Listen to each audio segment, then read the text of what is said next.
Le César du meilleur acteur. Et puis on essaiera un jour de faire une grande cantine gratos. Yes, we can. Serge Gainsbourg, bonjour.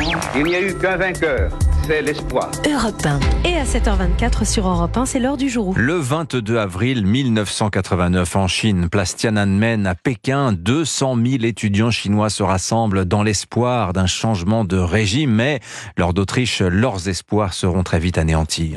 Oui, et sur la place Tiananmen, cette immense étendue de pavés, la plus grande place du monde, ces étudiants rassemblés sous le portrait de Mao Zedong demandent plus de liberté. Ils chantent en chœur l'Internationale communiste. Ils demandent au gouvernement un dialogue sincère. Nous voulons plus de démocratie.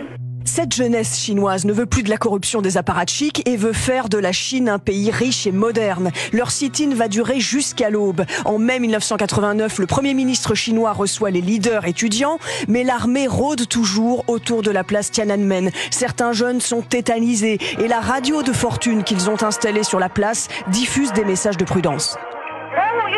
Si l'armée arrive, ne résistez pas, quittez la place, mais personne ne veut croire ici que l'armée du peuple marchera sur le peuple. Sur la place Tiananmen, Claude Bellet, Europe 1. Mais le mouvement est écrasé par les chars le 4 juin 1989. À l'aube, les rues de Pékin sont devenues une zone de guerre. L'armée tire sur les manifestants. Témoignage exceptionnel sur Europe 1.